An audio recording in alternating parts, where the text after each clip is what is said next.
con todos. Buenas noches, estimados alumnos. Bueno, pues les digo el doctor Díaz, mi nombre es Carlos Valencia Mesías. En esta oportunidad vengo a dictar esta pequeña sesión que se me ha encomendado, vinculada a lo que es redacción avanzada, ¿no? No sin antes agradecer nuevamente la cordial invitación del Instituto de Apolis, siempre contribuyendo a lo que es formación de conocimientos en todos sus ámbitos, y en este caso particular, que les voy a exponer temas de carácter jurídico y en este caso temas de redacción. Esta sesión va a ser algo bien explicativo y de hecho va a tener muchas partes, creo, que van a poder después asociar quizás a diversas actividades que puedan realizar en el día a día o también lo que sería las disciplinas que puedan estar ejerciendo, del lado, por ejemplo, jurídico, del lado, por ejemplo, de las disciplinas de carácter social. Y esto es muy importante, dado que quizás algunos conceptos, algunos elementos lo hayan podido ver en alguna oportunidad, incluso en alguna experiencia quizás anterior de carácter académico. Y bueno, quizás a algunos les parezcan cosas que puedan recordar, refrescar. Entonces, dicho ese pequeño preámbulo, que es muy importante para poder comenzar, vamos a presentar lo que sería el temario de esta sesión. Ahí está. Y bueno, este temario va a ser, parecer muy extenso, pero en realidad va a ser muy sencillo como lo veamos paso a paso, ¿no? Vamos a empezar con lo que me han recomendado, que es la comunicación escrita.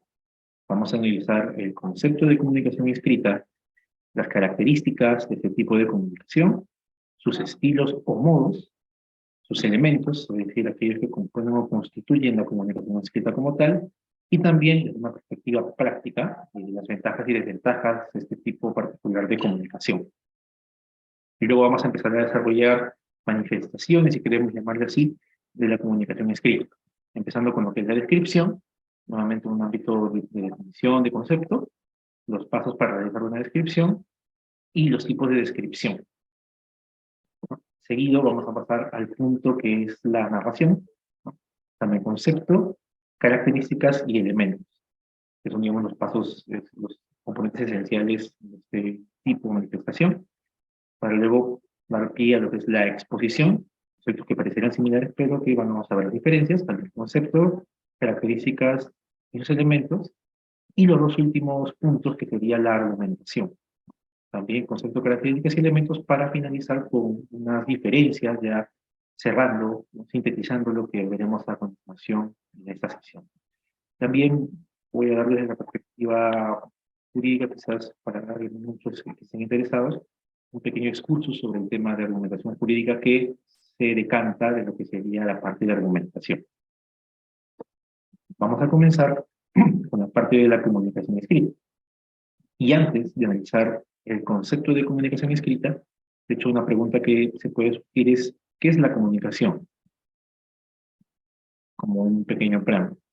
Aquí tenemos una pequeña definición que te dice qué es la comunicación. La comunicación alude a una transmisión de señales mediante un código común al inicio del receptor. Esta definición es la que tiene el diccionario de la Real Academia Española, que de hecho puede a simple vista parecer muy técnico. Habla de señales, habla de un código, bueno, el inicio del receptor, quizás en alguna oportunidad habrán podido escuchar esta terminología. Otra definición un poco más aterrizada habla de la comunicación como un acto social mediático por el uso de símbolos y lenguajes significativos. Ya hablamos acá también de otros conceptos un poco más técnicos, símbolos, lenguajes, que de hecho, de la perspectiva lingüística, también tienen una particularidad. Pero a lo que queremos llegar cuando hablamos de comunicación es justamente a esta transferencia de información, pero también de ideas, de opiniones, sentimientos, no solamente visto desde un punto netamente, digamos, de datos o de algo muy objetivo. También lo lanzamos a un tema netamente social, como decía el segundo componente del auditorio. Por eso acá tenemos algo esfero que alude a ello. La comunicación puede tener atisbos técnicos, pero no hay que dejar de lado tampoco el hecho de que también tiene un componente social, un componente subjetivo, que presupone la existencia de mínimo dos personas, ¿no? Así como también un intercambio mutuo, como les decía, de ideas, de opiniones, sentimientos, etc. Pues la comunicación es un acto social que puede expresarse a través de símbolos, de lenguajes, pero que contiene en su contenido temas tanto objetivos como subjetivos. Con esto, que sirve de preámbulo, como les comentaba, pasamos a lo que es la comunicación escrita. Y la comunicación escrita, citando aquí a este artículo que establece el IPC, se puede resumir en 4 partes, ¿no? Primero, que la comunicación escrita alude a cualquier tipo de interacción que hace uso de la palabra escrita o textual. Pues aquí ya lo aterrizamos a otras modalidades, manifestaciones de comunicación que como tenemos en el ámbito cotidiano, ¿no? De comunicación oral, que es una de las más básicas, por ejemplo, la que yo estoy utilizando hasta ahora, y la comunicación escrita requiere un soporte para la comunicación escrito o textual. Permite transmitir un mensaje, y eso también es algo particular de ese tipo de comunicación, sin necesidad de que el emisor y el receptor coincidan en el mismo tiempo y lugar, ¿no? En este caso, cuando hablamos, por ejemplo, de un libro, el libro plasma un contenido, que tiene un emisor que es justamente el autor del libro, y el receptor puede ser una persona que en ese momento, digamos, sea, por ejemplo, digamos, el editor o alguien que esté en ese momento en contacto con el autor, pero también con personas que no coinciden al mismo tiempo. Nosotros compramos el libro y lo hacemos en un tiempo posterior a lo que sería la redacción, la publicación del libro, y eso es algo que quizás pueda sonar muy cotidiano, como les comentaba, pero que es algo que distingue ese tipo de comunicación. Y esto lo podemos plasmar también a lo que ahora tenemos, como por ejemplo las nuevas tecnologías, nuevos soportes informáticos, que también han un poco trastocado esta particularidad, que en casos como el WhatsApp, ¿no? O otros tipos de aplicativos, este elemento como que también en el día a día ya resulta a veces un poco cuestionable, pero tradicionalmente es lo que lo caracteriza. También otro elemento muy importante y digamos inherente es que es una capacidad propia del ser humano, ¿no? Es algo que lo diferencia obviamente de todo tipo de seres, principalmente el humano. ¿Por qué? Porque implica el uso de la razón y el intelecto. Cuando uno usualmente se comunica a través de cierto por estilo textual, utiliza un pleno razonamiento, parte de esta premisa. Y consiste en la redacción de signos que forman parte de un código lingüístico determinado. Y esto ya es la parte un poco más técnica, con sus propias reglas ortográficas y gramaticales. En resumen, lo que se quiere decir en esta parte es que este tipo de comunicación obedece a cierto tipo de reglas, ¿no? Y ahí podemos hablar justamente de lo que sería la lengua, ¿no? Formas de cómo se pueden entender los individuos que se comunican entre ellos, así como también la utilización de ciertos códigos para poder justamente facilitar esa comunicación y obviamente el entendimiento. Pero que es con esos puntos, 4 puntos que resumen lo que sería la comunicación escrita a través de conceptos. Luego vamos a pasar a lo que son las características de la comunicación escrita, algunas que se decantan de su definición, ¿no? En primer lugar, constituye una capacidad propia del ser humano, como decíamos, porque es una capacidad de realizarse a través de un trabajo intelectual y motriz en muchos casos. Por ejemplo, cuando escribimos un libro, tenemos ahí, en este caso, una actividad no solo intelectual, sino también motriz. Emplea un sistema de códigos, como les decía, con sus propias reglas de ortografía y de gramática. No todas, digamos, las formas de comunicación escrita son similares en cuanto a su plasmación o en cuanto a su transmisión. Y esto, como les decía, tiene que ver con tema de lenguaje, tiene que ver con otros aspectos particulares según cada tipo, cada subtipo de comunicación escrita. En tercer lugar, requiere de soportes físicos para plasmar y difundir el mensaje. Ya acabamos desde el punto de un tema de un papel, de un bolígrafo, hasta lo que sería un ordenador, ¿no? Una computadora, una laptop, u otros instrumentos más actuales. El soporte es algo también que permite que esas ideas, a través de ese tipo de comunicación, se transmitan. Luego, requiere de un emisor y un receptor, como decía, es un presupuesto. Tiene que haber mínimo 2 individuos que se busquen comunicar y que, como decía, pueden no estar presentes en el mismo tiempo y lugar, ¿no? En quinto lugar, proporciona una respuesta, en su mayoría diferida o tardía. ¿Eso qué quiere decir? Va de la mano con la característica anterior. El hecho de que hay una comunicación de un emisor hacia un receptor, la respuesta que pueda dar el receptor a este tipo de comunicación no necesariamente se da en el acto, en el momento. Puede eso realizarse con posterioridad. ¿no? También es un tipo de comunicación precisa, porque al plasmarse su contenido en un soporte, y el soporte usualmente digamos, tener una función de lo que sería su conservación, ¿no? De este contenido escrito, permite que se dé permiso para que en principio no sufra modificaciones y que pueda justamente revisarse una y otra vez. Por ejemplo, esta diapositiva es algo que, por ejemplo, se puede seguir revisando y su contenido se queda, no de manera inmutable, pero sí con una vocación de permanencia, se puede decir, ¿no? Y en séptimo lugar es formal y permanente, toda vez que puede plasmarse en un soporte físico que permita que su contenido sea releíble. Similar al anterior, lo que acá hablamos de un tema ya de formalidad, ¿no?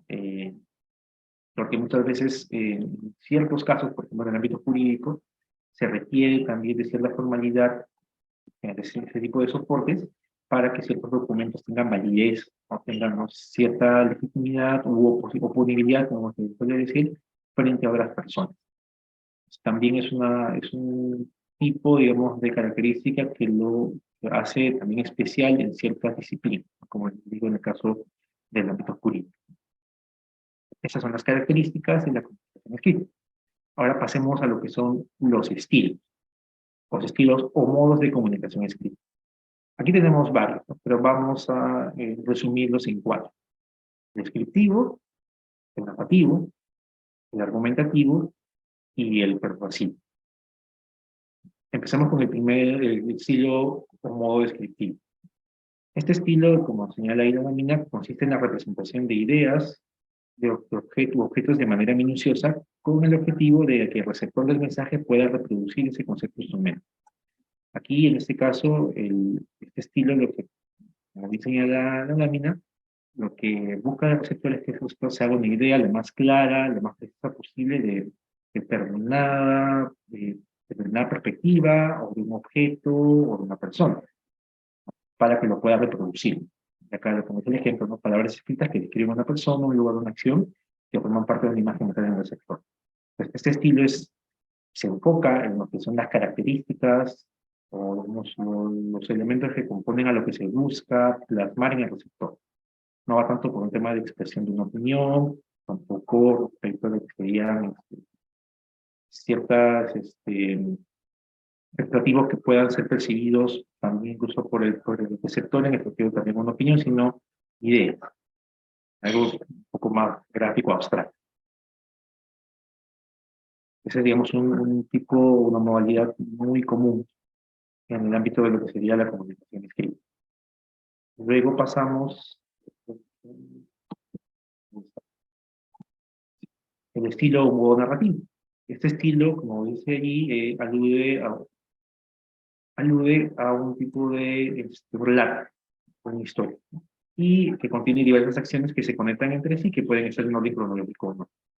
Esto también, como les decía, es algo que se puede tener de forma muy cotidiana.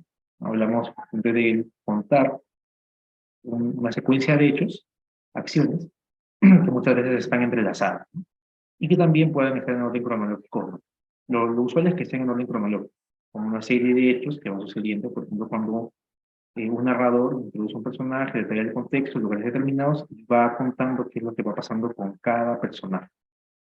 Este tipo de estilo también es uno de los más comunes y que también está, en el caso del tipo de comunicación oral, también muy arraigado entre nosotros.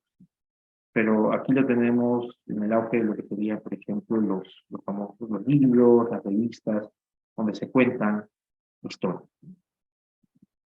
El tercer modo es el estilo de modo argumentativo.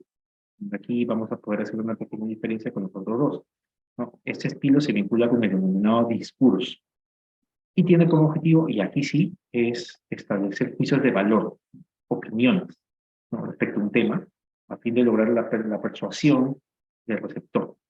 Aquí se trata de no solamente de escribir algo, tratar de que se genere una idea, tampoco es contar solamente una serie de hechos, sino es, número uno, plasmar una opinión, un punto de vista sobre ese tema, que se cuenta, que se expone, pero también lo que busca es convencer, persuadir a la persona que escucha para que se forme una determinada idea. Entonces, lo que implica ahí es la utilización de, como su nombre lo dice, argumentos, razones, para lograr ese resultado.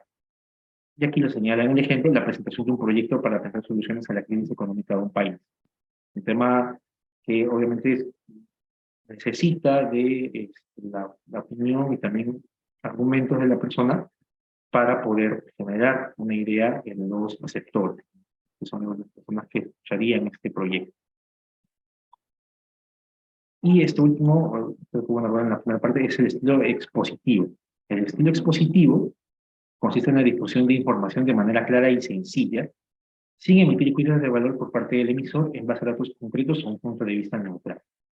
Bueno, aquí también es lo que se suele entender tradicionalmente en el caso de los noticieros. Claro que actualmente en el caso de noticieros sí, a los expositores obviamente dan su opinión en muchos casos sobre determinados temas, pero acá estamos hablando de casos en los cuales es una difusión de información pura y dura, como se suele decir, de forma clara, de forma sencilla, en la que la persona, el emisor, brinda datos concretos y no plantea una posición. Por eso acá el ejemplo creo que es también muy ilustrativo. Cuando hablamos de, por ejemplo, el incremento del PBI en un país, por ejemplo, el aumento del índice de criminalidad. Esa información podría responder a quizás información un poco más práctica, también opiniones quizás de a los autores que plasman la información, pero de cara a lo que es el emisor, a la persona que transmite esa información, hablamos de un tema netamente de discusión, en principio sin emisión de una opinión. Aquí tenemos 4 estilos de la comunicación escrita que pueden, de cierto modo, diferenciar, siendo el argumentativo, digamos, el que más requiere de razonamiento por parte del emisor. Como dijimos, buscan una finalidad que es la persuasión. Mientras que su antítesis, podríamos decir, sería el estilo descriptivo, dado que lo que busca netamente es una representación de algo, de alguien, o de una idea en general, sin necesidad, obviamente, de recurrir a una capacidad de persuasión del emisor hacia el receptor. Esos son los estilos de la comunicación escrita. Ahora, hemos visto el concepto, las características, los tipos de comunicación, para ver, como les decía, los elementos de la comunicación. ¿Qué componentes deben estar presentes para que podamos hablar de comunicación escrita como tal? Y aquí estábamos viendo estos componentes técnicos que te decía hace un ratito, y acá los estamos precisando. El emisor, ahí es el que elabora el mensaje desde su intelecto, ya sea complejo, ya sea sencillo, pero utiliza su intelecto para poder elaborar ese mensaje. En segundo lugar, el receptor, que es el que interpreta y emite una reacción al mensaje escrito. Es, digamos, el destinatario de ese mensaje que transmite el emisor. El mensaje también como componente de la comunicación es la información, en este caso redactada, plasmada en un soporte físico. Eso también es una característica particular del mensaje en este tipo de comunicación. Tenemos también el canal, que es el soporte en el cual se plasma el escrito, ya sea un papel, ya sea un dispositivo electrónico. Acá hay que distinguir entre el canal y el mensaje. El mensaje es el contenido como tal, que surge a raíz de esta actividad intelectual, y el canal es ese soporte, en el cual ese contenido se plasma. Como dice ahí, el papel, el dispositivo escrito. El código es el sistema lingüístico empleado para elaborar el mensaje. Como decía, hay determinadas reglas de carácter lingüístico que permiten que ese intelecto tenga una forma particular de redacción, de elaboración, y eso varía dependiendo de cada contexto. Y hablando de contexto, ese también es otro elemento de la comunicación. Antes, ¿qué pasaba? Que se solía reducir los elementos de la comunicación o también de la comunicación escrita a estos anteriores que les he comentado, pero se dejaba de lado el tema de la situación, que es muy importante, porque como pasa en la práctica, el contexto muchas veces define cómo es que se va a dar tipo de comunicación. Acá dice, el contexto es el que tiene lugar, en el que tiene lugar la comunicación, tanto la situación del emisor como la del receptor, que muchas veces suelen ser diferentes. No es lo mismo, por ejemplo, que un emisor busque transmitir un mensaje a ese receptor a través de, por ejemplo, un libro, un papel, un soporte físico o con determinadas características que le ha sucedido a ese receptor, que un emisor que, por ejemplo, tenga mayores facilidades, por ejemplo, en el caso del canal, a través, como les decía, del WhatsApp, ¿no? O también la forma en cómo se va a percibir ese mensaje por parte del receptor. El contexto define no solo la forma en cómo el emisor va a plasmar su mensaje, va a transmitirlo del receptor, como también puede determinar cómo este receptor va a recibir el mensaje, lo va a interpretar y también cómo va a reaccionar. La situación ahí también es muy importante, esencial de la comunicación escrita y en general de cualquier tipo de comunicación. Lo queremos generalizar, ¿no? Estos son, como decía, los elementos de la comunicación escrita, todo enfocado a la comunicación escrita. Y este es un pequeño resumen, cómo se entrelazan esos elementos, también sacado de Internet ITC, cómo que se efectúa la comunicación escrita en base a los elementos. El emisor, el receptor, el mensaje que está en el medio, el canal, el código, que es el sistema de signos con el que se transmite el mensaje, y el contexto, como se puede ver ahí, que engloba todo, ¿no? Esta situación, el tema de la comunicación. Nuevamente, podemos poner el contexto, por ejemplo, un contexto así bien, muy complejo, podría ser, por ejemplo, una situación de crisis económica, una situación, por ejemplo, lo que está pasando ahorita en el caso de esta especie de guerra, ¿no?, entre Israel y ese grupo, ¿no?, el caso de Palestina, por ejemplo. Eso también determina en ese contexto particular internacional, como es que también estos mensajes escritos, artículos, libros, entre otras modalidades de comunicación escrita, se van a plasmar. Distinto a cómo se plasmarían en una situación, digamos, de paz, o no, no necesariamente un tema de conflicto bélico, pero una situación de tensiones. Lo mismo, son tres contextos distintos: un contexto, digamos, de paz, de comillas, un contexto de tensiones y un contexto de guerra como la que se vive ahora. Y todo eso determina cómo es que las comunicaciones y la comunicación escrita en particular se realizan. Viendo todo esto, ahora vemos cuáles son las ventajas y desventajas de la comunicación escrita. Entre las ventajas tenemos tres. Una de ellas, basada en sus características, es la permanencia. La información se puede releer, se puede mantener registrada en el tiempo, ¿no?, en una computadora, en un CD, en papel, y puede ser una fuente de consulta constante, recurrente. En segundo lugar, proporciona información precisa, puesto que permite pensar, reflexionar, definir, reescribir lo que se quiere decir. Uno, cuando tiene una información ya dada, puede sobre eso plasmarse una propia idea, puede definir o puede también tener un cambio de perspectiva sobre lo que ha podido recibir.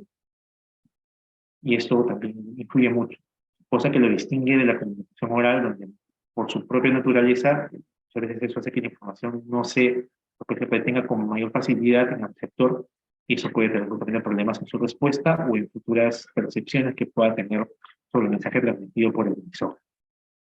En tercer lugar, permite asentar documentos legales, ¿no?, lo que les decía hace un momento, ¿no? La comunicación escrita tiene mucha importancia en el ámbito jurídico, desde una sentencia hasta un informe o hasta otros tipos de documentos formales que denotan de mayor peso, de mayor validez un documento en comparación con otros. Eso también es una ventaja de la comunicación escrita frente, por ejemplo, a la comunicación oral. Pero, como no todo es perfecto, también este tipo de comunicación presenta desventajas. Primero es la falta de respuesta inmediata. Me decía, eso puede entenderse como una ventaja de ventaja, si quieren decirlo así. En caso de ventaja, porque no presenta una falta de respuesta, salvo que existan otros canales de mensajería inmediata. ¿Sí? Muchas veces un emisor, perdón, quizás en el momento de plasmar una comunicación naturaleza escrita, busca que su respuesta hacia esa comunicación, hacia esa información, esa experiencia que brinda, sea inmediata, pero no necesariamente se da de esa manera. Eso puede traer justamente ventajas, problemas con la finalidad de la comunicación per se, ¿no? En segundo lugar, altos costos para su ejecución, ya que en la mayoría de casos, pues los soportes físicos, el papel, los dispositivos electrónicos suponen un costo, suponen no solamente de tipo económico, también costos también de carácter, pues, esfuerzos, tiempo, que hacen que la forma en cómo se plasma este tipo de comunicación, pues, se dificulte, ¿no? O sea, o incluso hasta a veces imposibilite. Si queremos hablar de casos más extremos, cuales ni siquiera los soportes existen y hay muchos tiempos no podrían existir. Países con dificultades justamente económicas. También requiere de tiempo, su lectura, para su decodificación, para su respuesta. Dada su complejidad en muchos casos, cuando son documentos ya más técnicos, más complejos. Requiere también de habilidades y competencias en el uso del lenguaje y el vocabulario. Esto también tiene que ver directamente con el tema lingüístico. Cuando usamos estos códigos, estos sistemas de símbolos, no necesariamente puedan ser entendidos o interpretados de la misma manera que el emisor quiere, cuando él quiere transmitir. Y eso pondría justamente un impacto negativo en el receptor. Lo que se presupone es que sí, que hay un canal, una simbología común entre el emisor y el receptor, pero es cierto y se debe reconocer que no siempre eso sucede. Y eso genera, decía, dificultades para la comunicación. Pero ahí podemos hacer ese comparativo entre ventajas y desventajas. Yo creería, a título personal, que la comunicación escrita tiene más ventajas que desventajas, dada la practicidad de su uso y también de las facilidades que brindan el tema de lo que es más, digamos, inmediatez y el tema de su precisión y permanencia. Frente, por ejemplo, a la comunicación oral, que puede tener problemas por su propia naturaleza, a pesar de que muchos casos, por ejemplo, podemos emplear otros dispositivos que permitan retener ese tipo de comunicaciones, ¿no? Grabadoras, videos, por ejemplo, pero que es un apoyo este tipo de comunicación frente a las desventajas que tiene. Teniendo esta explicación resumida de lo que es la comunicación escrita, pasemos entonces a hablar de sus manifestaciones.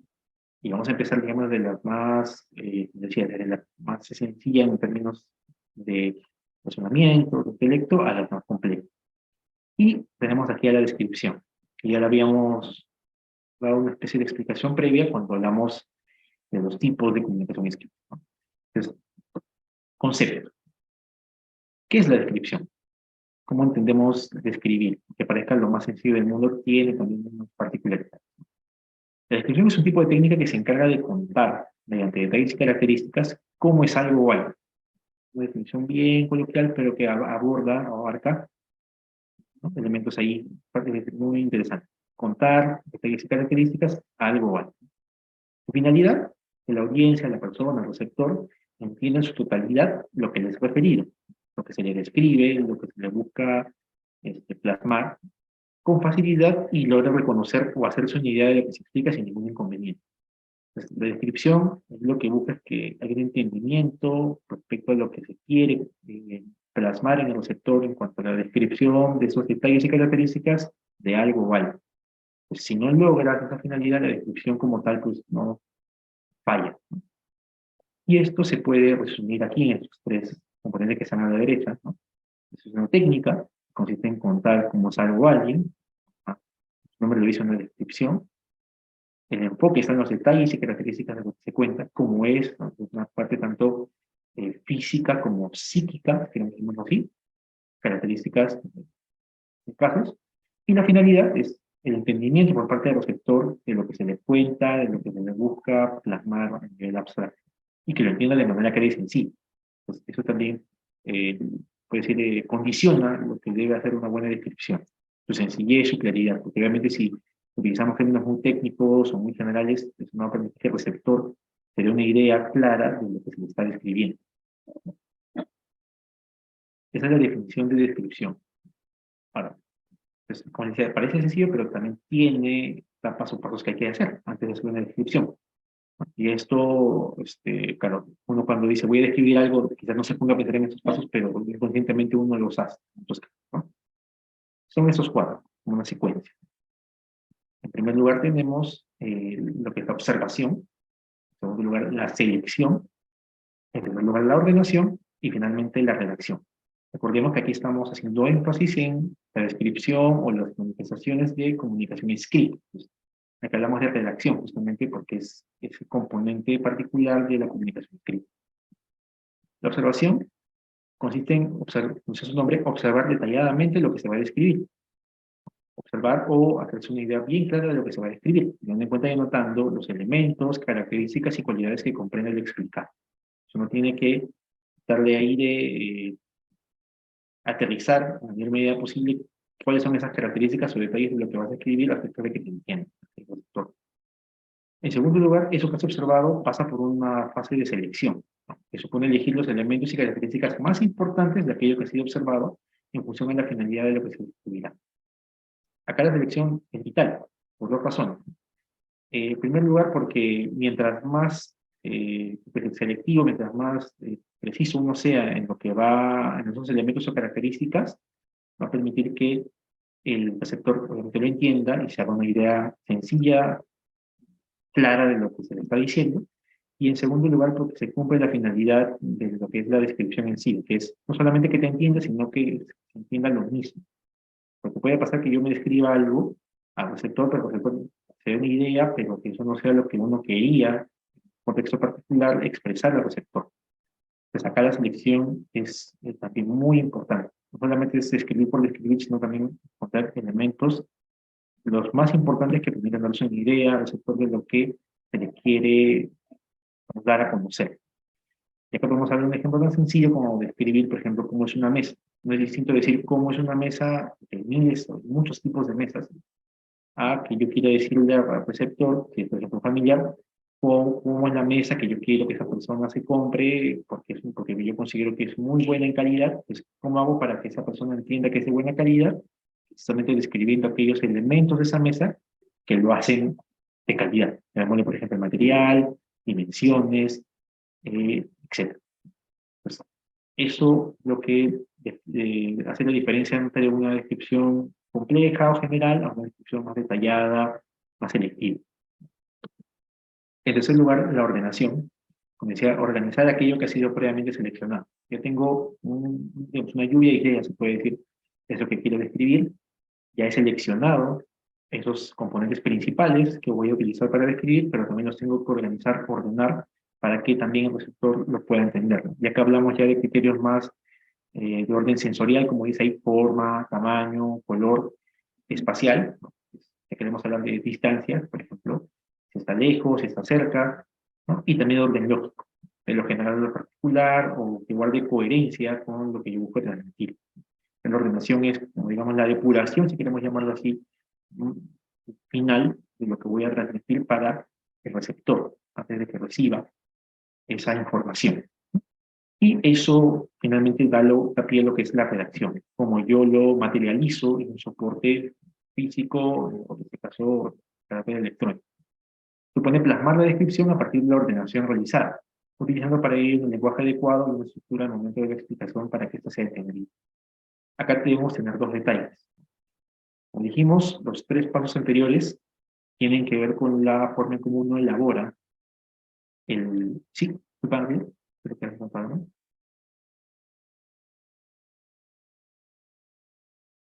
Sí, quiero. Ah, perdón, estaba apagado. Bueno, entonces continúo.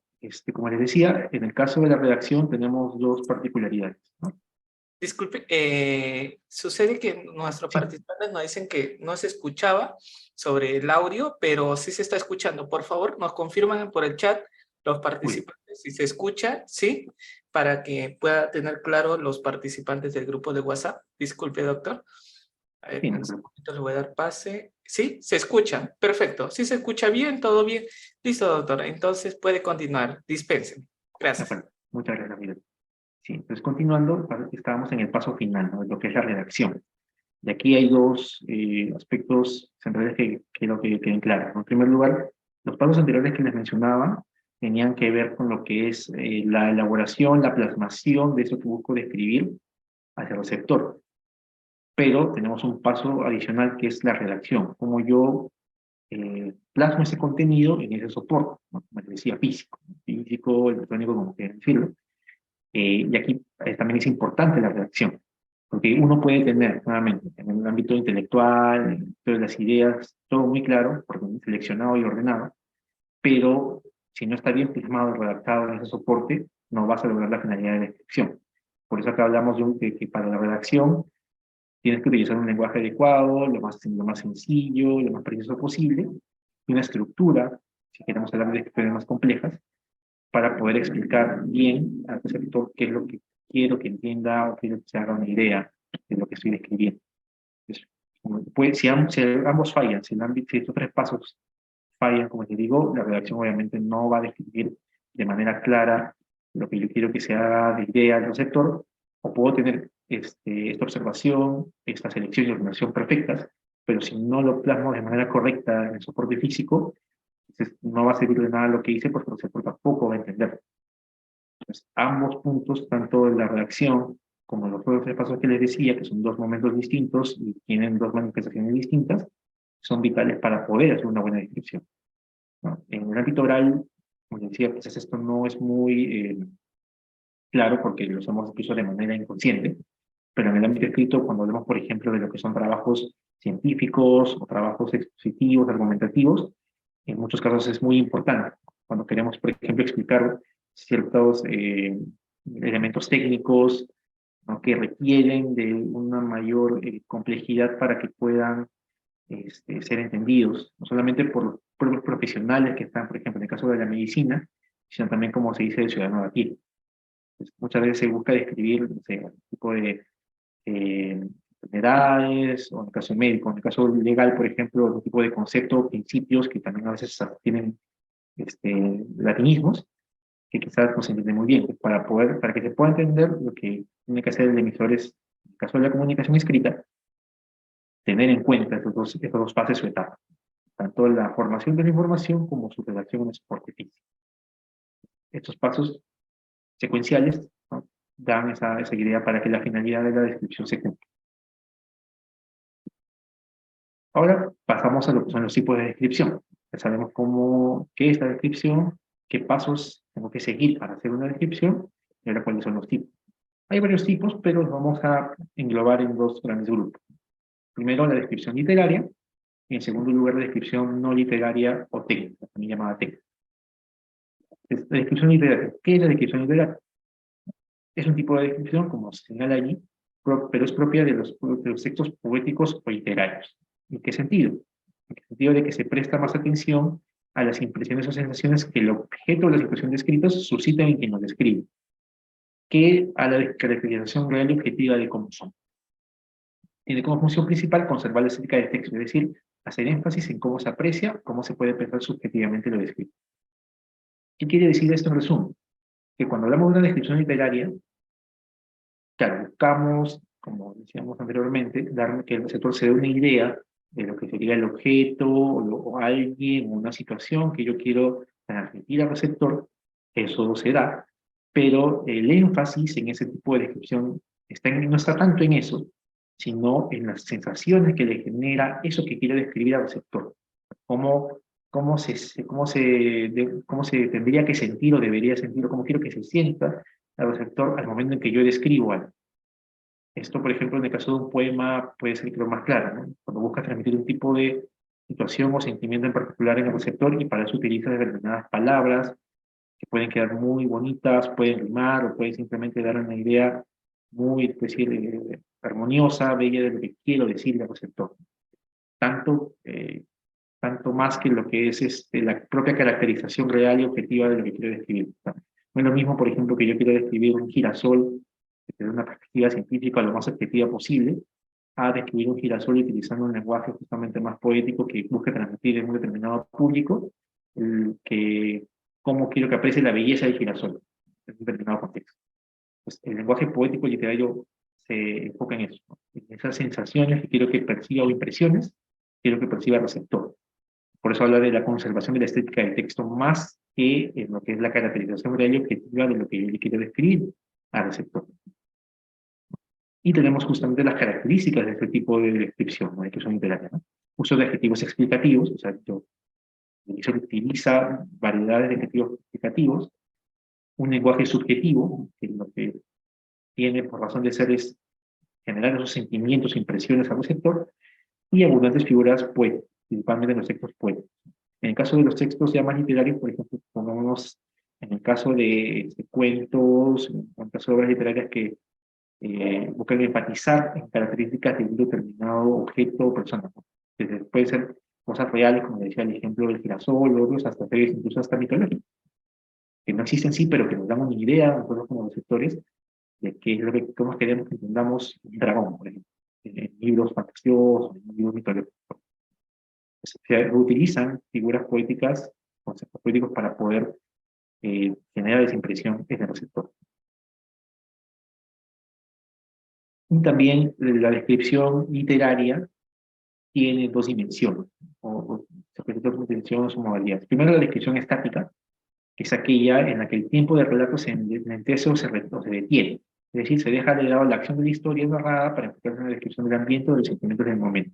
Eso está un poco más enlazado a lo que sería el tipo de narración, que es otra modalidad de comunicación escrita, en lo que pueden coincidir, donde, por ejemplo, ¿no? Uno está contando una historia con sus personajes, pero se hace énfasis o hincapié en la descripción de un determinado personaje, o determinada idea que quiero darle al lector de una situación, un objeto con el que, por ejemplo, ese personaje se vincula.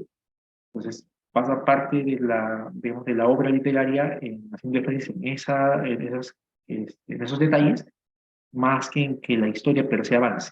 Por eso se habla de una descripción estática, se detiene en el tiempo y hace que la historia como tal pues, se lentezca, se detenga, dando a entender esos detalles al lector. Mientras que digamos, antítesis es la descripción dinámica, que es aquella en la cual el tiempo de la narración no se detiene, obviamente, sino que transcurre gracias a la incorporación de ciertos elementos dinámicos. Y esto tiene que ver más con temas de, por ejemplo, técnicas de diálogo o formas en cómo yo busco que la historia avance, sin ponerle particular atención a detalles de los personajes, detalles de la historia que yo busco contar. Entonces, la descripción literaria aquí es también diversa. Como decía, esto puede ser tanto en poemas, como en cuentos, como en otro tipo de relatos justamente de carácter de novela, que hacen que las descripciones que se dan en esas formas de comunicación escrita difieran por justamente cómo yo hago una descripción de determinado ámbito, o determinado contexto, determinado objeto o persona. Aquí tenemos ejemplos, ¿no?, de lo que es la descripción literaria. Un retrato que contempla la caracterización de personas por sus rasgos físicos y sí. Aquí tenemos desde un retrato pues, artístico, ¿no?, esta del artista del té, o también puede ser unos retratos ya más sencillos que puedan hacer, por ejemplo, en el día a día. Se pasa, por ejemplo, en el centro de Lima, donde hay personas que se dedican a hacer retratos, por ejemplo, de personas. La etopeya, que no es muy conocida, aquí lo tenemos, que es una descripción que alude únicamente al pensamiento, al carácter o a los aspectos psíquicos de una persona. Cuando uno busca describir a una persona justamente por sus rasgos psíquicos, ¿no? Es cariñoso, es una persona alegre, es una persona jovial, una persona sociable, no ahundo en las personas detalles físicos de la persona, ¿no?, su forma de ser, sus características psíquicas. En tercer lugar, por ser ejemplo, la prosopografía. También tiene un nombre bien particular, ¿no? Y acá alude únicamente a la fisonomía y la manera de constitución corporal de la persona, ¿no? Aquí es un tema ya, como ahí pueden verlo en la imagen, acá ya estamos en un tema hasta incluso un poco más cultural, cuando hablamos de indumentaria o la constitución de la persona. El retrato, y acá podemos hacer una definición con el retrato. El caso del retrato, pues, es una plasmación de lo que serían las características de una persona, pero es la idea que se da, digamos, el artista de una persona. En cambio, en el caso de la prosopografía, es un poco más, digamos, yendo más por el caso de la exactitud, ¿no?, de cómo describes a un ser individual o un colectivo, tomando en cuenta características físicas más precisas, con una idea, indumentaria y su propia constitución corporal, pesos, medidas, etc. Es algo ya un poco más, se puede decir, complejo. Tenemos también la caricatura, ¿no?, que es es una reseña, ¿no?, de una deformación de los rasgos físicos o psíquicos de una persona con una intención crítica o humor. Tenemos, por ejemplo, esta caricatura de Messi, ¿no?, que busca dar un cierto mensaje a cierto público. Y por último, la topografía, que esta se enfoca en lo que es una descripción de ambientes o paisajes. Como decíamos, la descripción es algo, alguien, ¿no?, en situaciones, y en este caso, pues algo que sería un ambiente o paisaje. Un objeto, pero sí un conjunto de elementos que conforman justamente este ambiente o este paisaje. Pues, así es como se resume la descripción literaria. Y ahora pasamos a lo que es la descripción no literaria, o también llamada técnica. ¿Qué es la descripción técnica no literaria? Es un tipo de descripción que tiene datos específicos en un lenguaje técnico, es decir, un lenguaje referente al tema que se describe. Tiene como función principal dar a conocer las características de la realidad presentada tal cual es, incluye elementos, composición, utilidad y funcionamiento. Podríamos decir que esta descripción técnica es, no la descripción técnica por nomás, es lo que busca precisamente la descripción, ¿no?, enfocarse en lo que yo quiero describir de la forma más exacta posible, ¿no?, lo cual, de diferencia de la descripción literaria, que, como decía, buscaba describir, buscaba hacer énfasis en las sensaciones o percepciones hacia el sector. Acá lo que yo busco con este tipo de descripción es efectivamente que la persona conozca de la forma más exacta posible y puedo utilizar para esos datos, puedo utilizar un lenguaje técnico, puedo utilizar también componentes también más complejos que me permitan dar a conocer al sector eso que yo quiero representar. Y también tiene características que lo distinguen de la descripción literaria. Una tendencia a la objetividad, en el sentido de que no voy a basarme para describir tanto en mis sentimientos, en mis percepciones, sino en algo más exacto, como decía, pesos, medidas, colores, tamaños, ¿no? Puede haber, sí, un componente quizás subjetivo, pero no es lo principal, ¿no? O sea, la exactitud, una ordenación más lógica, un término de coherencia, ¿no? Y también abundantes tecnicismos y adjetivos especificativos. Ya, esto ya es particular de ciertos tipos de descripción ya más compleja, no tan sencilla, ¿no? Donde yo quiero también a un determinado público que quizás esté en el mismo contexto que yo, digamos, en un caso de tema profesional, que pueda, mientras más tecnicismos se utilice, más entendible sea lo que yo quiero que se represente. Pero que también es una característica de la descripción técnica. ¿Cuáles son los objetivos de la descripción técnica? Dos principales: determinar y explicar. En primer lugar, determinar, ¿por qué? Porque busca definir, busca hacer que la descripción tenga un peso de lo que es exactitud, como decía.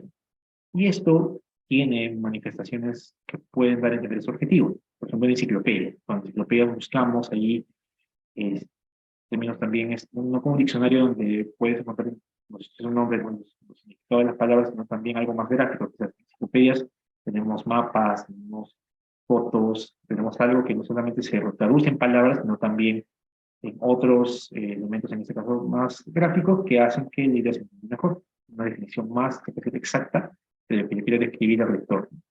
Textos didácticos, estos tipos de textos también son muy ejemplificadores, claro, que utilizan también determinadas técnicas para que lo que yo busque, tanto que el lector se represente, sea más sencillo. Y bueno, textos legales, en muchos casos, donde también utilizo determinadas ideas para yo poder dar a entender, como les decía, un principio, una regla o una proposición legal que hace más sencillo el entendimiento. Eso es lo que busca la determinación desde la perspectiva técnica. Y en segundo lugar, busca también explicar, o sea, detallar qué es lo que yo quiero que el lector entienda. No solamente voy a decir A, B, sino también voy a decir A, B, C y cómo es que eso unido va a permitir que el receptor se dé esa idea más clara de lo que yo quiero decir. Y acá, pues, como es un tema ya más, como decía, complejo, está obviamente plasmado en soportes un poco más de índole intelectual, ¿no? Llamémosle textos científicos, manuales de instrucciones, noticias y reportes periodísticos. Acá hablando obviamente de noticias y reportes periodísticos que tienen mayor complejidad en cuanto a su elaboración, en cuanto a su contenido. Pero estas son, digamos, las dos finalidades principales de la descripción técnica, que, como podrán ver, se distingue claramente de la descripción literaria. Y también tenemos ejemplos. Textos científicos, en primer lugar, el ejemplo más común, tienen como objetivo mostrar los procedimientos para la realización de investigaciones o experimentos, ¿no? Es algo también bien particular. También tenemos los textos técnicos, que se expone la forma, los componentes y el funcionamiento de cualquier tipo de elemento, instrumento que hace un artista. Y aquí un ejemplo muy sencillo es, por ejemplo, un recetario de cocina. Es un tema técnico, porque no es como no solamente son los pasos a seguir para poder, por ejemplo, para un platillo determinado, sino también hasta términos como, por ejemplo, dimensiones o cuántas cantidades de ciertos ingredientes tengo que echar, pasos debo seguir de manera secuencial para lograr ese alimento. Tiene una complejidad detrás, ¿no? Justamente es una forma, es un componente, un funcionamiento de algo. En tercer lugar, los hechos sociales. Ofrecen datos y estadísticas sobre el comportamiento de las personas e instituciones. Aquí también eso tiene que ver con el ámbito, digamos, de la antropología, la biología o de la propia estadística. Como es que esos tipos de textos emplean lenguajes técnicos, emplean ciertos también instrumentos para poder dar a conocer, en este caso, comportamientos individuales o colectivos de personas o llamamos también instituciones, abstractas. Son tres ejemplos bien claros de qué es la descripción técnica y que lo distinguen de lo que vimos anteriormente en caso de los retratos, ¿no? La prosopografía, por ejemplo. Y aquí un pequeño cuadro resumen, digamos, de lo que son las diferencias entre la descripción técnica y la descripción literaria. Y lo van a poder ver, ¿no? En cuanto a lo que hemos desarrollado anteriormente, ¿no? Ahora pasamos a la narración, ¿no? Es otra modalidad de comunicación escrita. ¿Qué es la narración? La narración es un tipo de técnica que consiste en relatar o contar un conjunto de acontecimientos, acá también es bueno hacer hincapié, reales o imaginarios. Puede ser, por ejemplo, una historia que a mí me ha pasado, de trabajo, o también, como les decía, algo netamente eh, fantástico, imaginario, libros de fantasía. Tiene como objetivo principal presentar una diversidad de acciones que van sufriendo cambios en el tiempo. Digamos que la narración se caracteriza solamente por su dinamismo, ¿no? Es una secuencia de acciones que no necesariamente van a ser algo inmutable, algo que no cambie, sino que buscan un cierto cambio para que también incluso interés en el sector. Entonces, ahí como se señala en el resumen, es una técnica que relata un conjunto de acontecimientos. El enfoque, a diferencia de la descripción, está en la secuencia de situaciones hechos relatados, que tiene una estructura, la más básica, que es esta, que es un inicio, un desarrollo y una conclusión, y tiene por finalidad presentar una diversidad de acciones que cambian con el tiempo. En eso se puede resumir lo que es la narración, que lo podemos distinguir claramente de lo que sería la descripción. ¿Cuáles son las características de la narración? Muchas incluso pueden ser que son muy sencillas, pero que no lo teníamos tan, ¿no? Primero, puede ser real o ficticio, como les decía, ¿no? Lo usual es que sea lo más real. Cuando hablamos de ficticio, quizás son pues, obras literarias. Contiene un narrador, ¿no? Entonces el presupuesto, tiene que haber alguien, en este caso el emisor, un narrador, que cuente una historia. El narrador puede ser en primera persona, puede ser en tercera persona, puede ser un narrador, como se dice, omnisciente, que no esté en la forma parte de la historia, pero que lo cuenta, se respira todos los detalles de eso que se está relatando. Presenta un orden cronológico y un lenguaje literario. Y acá, ese lenguaje literario precisamente puede ser subjetivo o incluso ambiguo, ¿no? Aquí también tenemos un tema justamente de esos tiempos en los cuales se da la narración. Realmente que debe ser cronológico y que eso genere también una sensación de cambio. Presenta personajes principales y secundarios, por, por, por definición, y contiene un lugar y un tiempo determinado, contexto. Estas son las características principales de lo que es la narración. ¿Cuáles son sus elementos? Bueno, la narración tiene 4 elementos principales que se decantan de sus características. En primer lugar, el narrador es el personaje que cuenta lo que está sucediendo. Como decía, puede ser omnisciente, puede ser en primera persona o puede ser un testigo, en tercera persona. Es lo más usual en cuanto al narrador. Ese es lo que lo distingue también de la descripción, de lo que va a hablar de la exposición y también la argumentación. Tiene personajes, que son los que son el objeto, los objetos de la narración, son las entidades sobre las cuales recae la acción y los que experimentan la trama que se narra, los cambios que van a haber en ese relato. Y acá también tenemos 3 tipos de personajes usuales: el protagonista, ¿no? El antagonista y también los personajes secundarios. Y bueno, algunos en el caso del antagonista pues hacen ahí también distinciones. Algunos dicen no, es protagonista y villano, otros dicen no, es antagonista, el antagonista es distinto del villano. Bueno, son ya conceptos que no vamos a ahondar, pero que simplemente a nivel un poco más cotidiano se suelen utilizar, ¿no? Una acción, que es esto que se describe, esto que se narra y que cae sobre los personajes, es un texto narrativo, tiene que contar una historia y esta puede ser con su trama o sus historias, ¿no? Y esto le da más complejidad y también quizás más interés frente al lector, al receptor de esta narración. No es lo mismo también contar una historia lo más lineal posible, con un solo contexto, digamos así, a una historia dividida en capítulos, que muchas veces lo que se busca con esas subtramas o subhistorias o subcapítulos es, en muchos casos, por ejemplo, ahondar en ciertos aspectos de, por ejemplo, los personajes o en los contextos que se están narrando. Eso hace que la acción pueda ser simple o compleja, justamente. Y el tiempo y el espacio, ¿no? Que las acciones que protagonizan los personajes se enmarquen en un tiempo y espacio concreto. Esto también así como la comunicación escrita, es algo determinante también para la narración como una manifestación de la comunicación escrita. Entonces, acá vemos, por ejemplo, que el tiempo y el espacio se decanta del, digamos, del contexto que teníamos como uno de los elementos de la comunicación escrita, pero enfocado en lo que es la narración. Ahora pasamos a lo que es la exposición. La exposición también, de la manera más sencilla posible, es un tipo de técnica que consiste en presentar o informar sobre el contenido de un tema. Acá no buscamos contar una serie de hechos, no buscamos o describir características o elementos de una cosa o una situación, sino yo quiero presentar e informar de algo, a través del uso y organización de un conjunto de datos y antecedentes de una acción y su desarrollo. Tiene como fin principal explicar y desarrollar una serie de ideas, ¿no? Y de esta manera transmitirla de forma clara y sencilla y ordenada. Eso que es una técnica, presenta o informa sobre el contenido de un tema, enfoca en la explicación y desarrollo mediante el uso y organización de un conjunto de ideas, y tiene por finalidad el explicar y desarrollar las ideas de forma clara, sencilla y ordenada. Un ejemplo es, por ejemplo, lo que estoy haciendo en estos momentos. Yo estoy realizando una exposición, estoy informándoles sobre un tema, un contenido que es justamente la comunicación escrita y sus modalidades o sus manifestaciones. Estoy enfocando, obviamente, en lo que es la explicación, ¿no? Por eso he hecho esta especie de estructura, ¿no? De cómo es que se está desarrollando cada componente de mi exposición, y estoy utilizando diversas ideas para que el entendimiento pueda ser, digamos, lo más concreto, que sea lo más sencillo posible frente a ustedes, estimados alumnos, ¿no? Mi finalidad justamente es el desarrollar estas ideas, ¿no? De forma clara, sencilla, porque mi preocupación está en que el receptor, los lectores, ¿no? Las personas que participan en esta exposición puedan entenderlo, ¿no?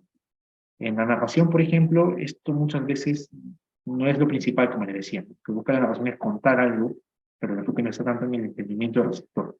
En el caso de la descripción, sí hay una preocupación, obviamente, porque el receptor capte lo que yo le quiero describir, pero no tanto en lo que son las ideas o el desarrollo de un tema o de la situación o de la cosa sobre la cual yo quiero describir, sino sobre sí eso que yo quiero, por la redundancia, describir. Pero acá sí hay una mayor preocupación porque el sector entienda mis ideas, lo que yo le quiero transmitir. ¿Cuáles son las características de la exposición? Primero, utiliza un lenguaje objetivo y preciso. La exposición, dada la preocupación que es la cara, su finalidad, su objetivo, tiene que emplear un lenguaje objetivo y preciso. Si no, la exposición termina fallando. Predomina la descripción de hechos y objetos. Aquí, en el caso de hechos y objetos, como decía, son componentes que se pueden asimilar a una descripción o a una narración, pero el enfoque es distinto, ¿no? En tercer lugar, no emite sus opiniones personales sobre el tema. Es una explicación de ideas, ¿cierto? Pero aquí, por ejemplo, no es que yo esté dando una opinión o argumentos para que lo que yo opine sobre ese tema que voy a exponer, ustedes lo entiendan o tengan una percepción sobre eso. No sé, yo estoy contando algo o se transmitió una información enfocándome en que se entiende así, pero no dando mi punto de vista. Y una característica es también el tipo de soportes en los cuales se engloba esta información, ese tipo, perdón, de comunicación. Está presente en manuales, en libros informativos, artículos científicos, informes de investigación, entre otros. Lo que prepondera es la forma en cómo yo mis ideas las plasmo las expongo, perdón, en esos tipos de texto. Haciendo énfasis, como decía, en un tema de hablar de una situación, pero sin dar a conocer, digamos, una opinión o punto de vista. Ahora, los elementos de la exposición. Esos son los elementos, digamos, más comunes. Pueden variar en cuanto a su contenido, pero son los más utilizados. Una introducción, que es el inicio de la exposición, donde yo presento no solo el tema, sino también, en muchos casos, el propósito que yo tengo al momento de exponer y los aspectos que voy a desarrollar, ¿no? Ahí, por ejemplo, cuando queremos hablar de una exposición sobre los tipos de alimentos peruanos más reconocidos en el nivel mundial. ¿Ya? Yo hago la presentación del tema, voy a hablar de eso, que voy a hablar de los alimentos, ¿no? Los platos peruanos que son más conocidos a nivel mundial.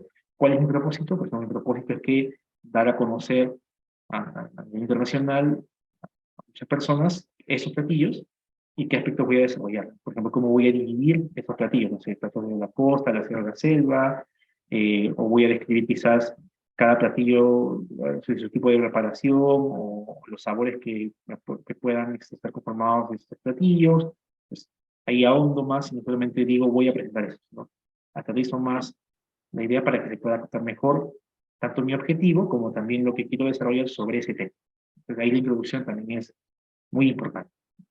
En segundo lugar, el desarrollo, ¿no? Es la parte, digamos, es el corazón de la exposición, ¿no? Donde aquí yo voy a explicar, voy a describir, voy a ejemplificar con ideas, ya sean principales o secundarias, ese tema. Entonces, aquí ya es, digamos, el mayor porcentaje de lo que voy a exponer. Y que va de la mano enlazado con la introducción. Lo que se espera es que lo que yo introduzco, yo doy de manera preliminar en la exposición, que esté contenido en el desarrollo. Si no, hay un problema ahí de coherencia, de incongruencia entre algo que yo dije o adelanté y algo que no estaba plasmado, como les decía, en el corazón de la exposición. Y finalmente la conclusión, que corresponde al cierre del texto, donde se resume la información que yo voy a exponer. Entonces, es como una síntesis, un resumen de lo que yo he indicado tanto en mi introducción como en mi desarrollo. Que también es muy importante porque con esta conclusión, si digamos, en las dos primeras etapas quizás yo no me pude dejar entender bien cuanto a lo que quise decir, lo que quise explicar, la conclusión es como, digamos, una oportunidad final para que eso que quise decir se pueda llegar a transmitir de manera correcta a los receptores. Esos son los tres elementos centrales de la exposición. Y aquí concluimos con lo que es la argumentación, que es la cuarta manifestación de comunicación escrita. Entonces, ¿cuál es el concepto de argumentación? Y aunque hay un mayor detalle, precisamente porque, como les decía, la descripción es algo de los cuatro, es el más sencillo, pero la argumentación sí, pues creo yo, de los cuatro, el más complejo. La argumentación es un tipo de técnica discursiva que consiste en dar razones o argumentos para respaldar o cuestionar una opinión, un punto de vista o perspectiva. Pues ya de primera mano vemos que el centro es el tema de la opinión. Yo quiero dar mi punto de vista sobre una opinión, otro punto de vista u otra perspectiva. Tiene como objetivo persuadir o convencer al receptor individual y colectivo sobre aquello que se respalda, cuestiona, para que piense de una determinada forma. Pues aquí no es un tema netamente, podríamos decir, descriptivo de la redundancia, ¿no? Yo no quiero contar hechos, yo tampoco quiero explicar un tema solamente, sino yo lo que quiero es generar un convencimiento en mi receptor sobre mi idea o sobre ya sea a favor de otra idea que está anteriormente dada o sobre que esa idea que ya está anteriormente dada es incorrecta, es falsa, como quiero decir. Pues aquí la persuasión o convicción en el sector es el elemento distintivo frente a los otros tipos de comunicación escrita, ¿no? Y acá podemos también hacer una distinción entre lo que es el argumento y la argumentación, ¿no? En el caso del argumento es un razonamiento utilizado para demostrar o probar o refutar otra aseveración. Es digamos, la técnica, la labor intelectual que uno realiza al momento de querer plasmar su opinión, ya sea apoyando o refutando otra. Mientras que la argumentación es el proceso que se entiende como la cadena de razonamientos o argumentos que se hacen valer contra la otra posición. Pues aquí como dice la lámina, es una técnica que consiste en dar razones o argumentos para respaldar la posición de una opinión, punto de vista o perspectiva. El enfoque está en la exposición de razones o argumentos, no tanto en un tema explicativo, en un tema descriptivo o en hechos.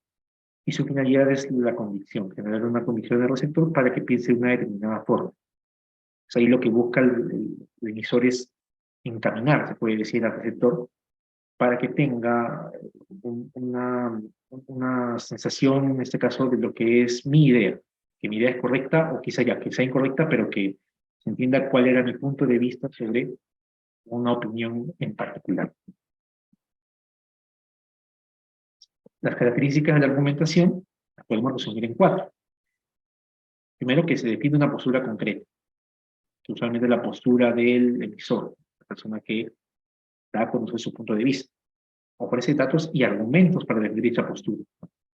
Cuando queremos hablar de otros argumentos, hablamos solamente de razones lo más ser objetivas posibles, ¿no? También no serían pues razones, digamos, o situaciones subjetivas, sino tenemos que dar ideas que convenzan. Y tiene en cuenta argumentos contrarios a la postura que defiende y los discute. Eso también es muy importante, sobre todo cuando queremos hablar, por ejemplo, ya de textos académicos. Por ejemplo, hablamos de la famosa tesis. Muchos trabajos se enfocan en lo que son la idea de la persona que busca demostrar su tesis, pero algo que se suele dejar de lado, que muchas veces quizás los profesionales en el ámbito de tesis no lo toman muy en cuenta, es el hecho de que tienes que también tomar en cuenta los argumentos contrarios a la postura que tú buscas defender. Si no están de antemano, tú mismo tienes que ponerlos en la palestra, se puede decir. Cuando queremos demostrar una tesis, buscamos también, debemos buscar cuáles serían las ideas contrarias a nuestra tesis para también refutarlas, o quizás no refutarlas totalmente, pero sí decir que están ahí y que son importantes aspectos de lo que es mi argumento, mi tesis. Y puede tratar una gran diversidad de temas. ¿Por qué? Porque como se trata de la formación de una opinión, de un punto de vista, esta opinión puede ser de lo más diversa.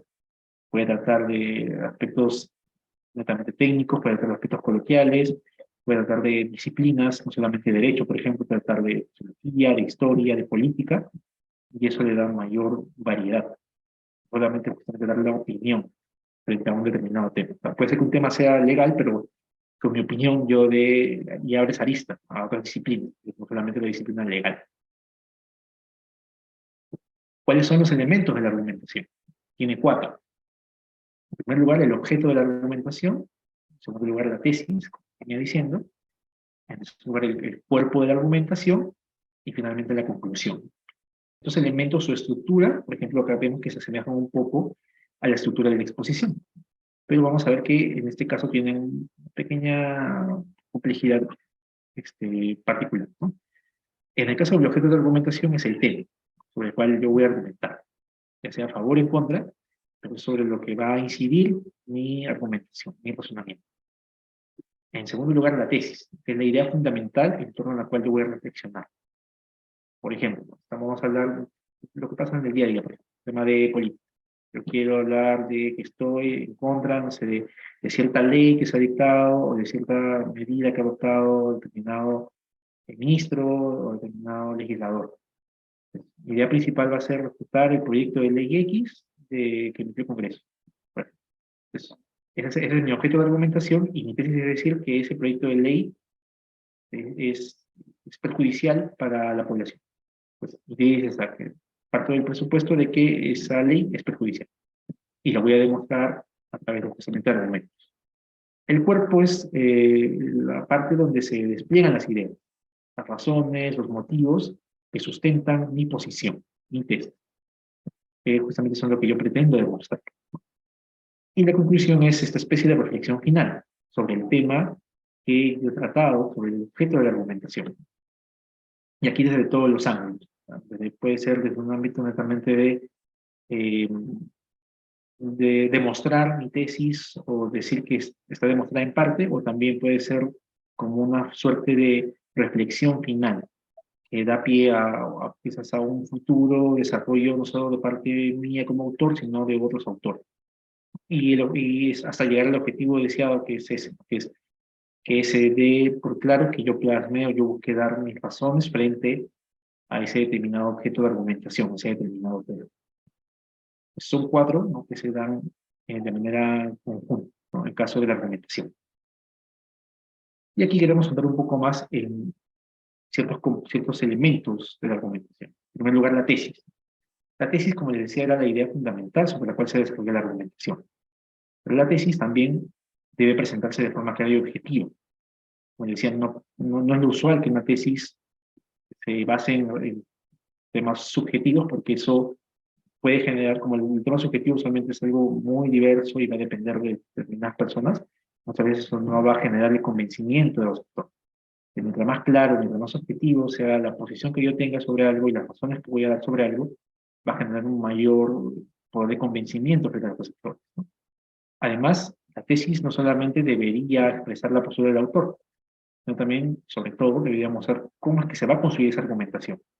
¿Por qué? Porque eso va a entender entonces que la postura del autor está bien pensada, está previamente cualificada y que se basa obviamente en algo más detallado, más complejo, que debe tener una mayor labor puede decir, de investigación, de preparación por parte del autor.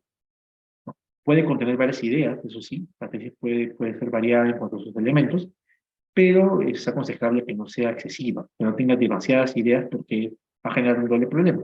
En primer lugar, que pues, el autor se confunda sobre la posición como tal o sobre los argumentos que se están plasmando, o también puede generar problemas en la defensa de la tesis, porque cuando uno quiere defender su tesis, obviamente son más ideas y uno quiere precisamente para convencer al receptor ahondar en lo principal, en lo específico, si son diversas ideas, uno se puede marear. Y eso va a generar que la tesis pues se exponga con dificultad, o en muchos casos que no llegue a su objetivo, que es convencer. Pues lo usual es que sean ideas ya puntuales, solamente tres o dos principales. Luego, sobre el cuerpo argumentativo, ahí tenemos que hacer hincapié en dos cosas, ¿no? Primero, que el cuerpo argumentativo, como se decía, desarrolla las ideas que se busca demostrar en la tesis, desde dos perspectivas. La argumentación en estricto sensu y la refutación. En el caso de la argumentación, es en el propio razonamiento, es decir, la exposición de las razones que confirman o rechazan la tesis, mi posición sobre un determinado tema. Y la refutación es el elemento a través del cual se demuestra la falsedad de ideas contrarias a la defendida en la tesis. Nuevamente aquí partimos del presupuesto de que la tesis tiene que incluir no solamente mi posición, mis razones a favor de un determinado tema, sino también razones o otras temas y tesis que sean contrarias a la y esas poder refutarlas en medida de lo posible, ¿no? Porque también eso demuestra un tema de mayor preparación o de que el autor ha tomado en cuenta todas las aristas, todos los componentes que conformarían un determinado tema. Si no, digamos, la labor argumentativa sería muy sencilla. Y, en fin, y por último, la conclusión como tal. La conclusión de la tesis también tiene diversas formas, un texto argumentativo de concluirse, pero tenemos dos que queremos destacar. En primer lugar, la afirmación de la tesis, y en tercer lugar, una especie de modo de sugerencia. Decía una especie de conclusión reflexiva. La afirmación de la tesis es el contenido que desarrolla el autor que se presta en su finalidad a abstraer de los datos o ejemplos dados en una idea general explicativa del problema que se trata. O sea, lo que busca esta forma de conclusión es decir, bueno, yo expliqué este tema, yo expuse mis ideas sobre este tema, son a favor y en contra, y sobre esto he demostrado mi tesis. He demostrado que lo que yo he dicho es lo correcto y eso debería generar un convencimiento en mis lectores. O puedes decir, no, ya he generado, he expresado mis ideas, hay razones en contra también fuertes, pero he llegado a la conclusión de que hay razones a favor y en contra que son perfectamente válidas. Pues es un resumen, una síntesis de lo que yo he dicho tanto en la introducción, la parte inicial, la tesis como tal, como también en el cuerpo de la tesis. Y la otra modalidad de conclusión es esa especie de modo sugerencia, que es un tipo de conclusión en la cual el autor apunta, como su nombre lo dice, sugerencias para trabajos futuros. Aquí veo como una especie de historia no terminada, donde se busca, como dice ahí, abrir caminos para hacer otras perspectivas antes de poner un punto final a su propio texto. Son también estilos, digamos, que se utilizan en el tema argumentativo, para decir, este tema no está finalizado, yo he querido dar una posición al respecto de este objeto de argumentación, pero es una especie de eh, ideas preliminares que pueden desarrollarse en un futuro en otro texto argumentativo o que también puede ser desarrollado por otros autores en otros textos argumentativos. Que lo distingue, por ejemplo, de las conclusiones en el ámbito descriptivo, pero en el ámbito expositivo. En el ámbito expositivo, realmente lo que se busca es no tanto afirmar una tesis, una posición, sino resumir lo que yo te conté, lo que yo te busqué explicar. Tuvimos que estas dos modalidades, si queremos llamarlo de conclusión, se pueden distinguir de la conclusión que se da en una exposición. Y aquí, para finalizar este apartado, tenemos esas diferencias, una especie de modo de resumen de esas cuatro modalidades de comunicación escrita. Tenemos aquí la descripción, ahí como decía, su enfoque consiste en presentar las características de seres, objetos, lugares o fenómenos con el fin de que el receptor se forme una imagen final de ellos. La narración, que consiste en relatar hechos, ya sean reales o imaginarios, ese es su enfoque, protagonizados por personajes. La exposición, Es un tipo de discurso cuyo propósito es esencialmente transmitir información, explicarla, ¿no?, de la manera más sencilla posible. Y por último, la argumentación, que es un tipo de discurso que tiene como finalidad defender una idea o una opinión aportando razones, aportando motivos. No se limita solamente a un relato de hechos o a una transmisión de información. Es un cuadro, digamos, comparativo, lo que serían estas diferencias. Y tenemos también otro cuadro, ¿no?, que nos puede sacar también de los académicos, donde también incluyen otro tipo de comunicación, donde está más enlazada la comunicación oral, que es el diálogo, pero que también es también ilustrativo para poder entender qué aspectos se distingue cada tipo de comunicación. Bueno, son las referencias utilizadas, y con eso concluiría la parte expositiva de lo que es el objeto de esta exposición. Pero, como les decía al inicio de esta presentación, yo quería hablar un poco más en lo que es, en el caso de la argumentación,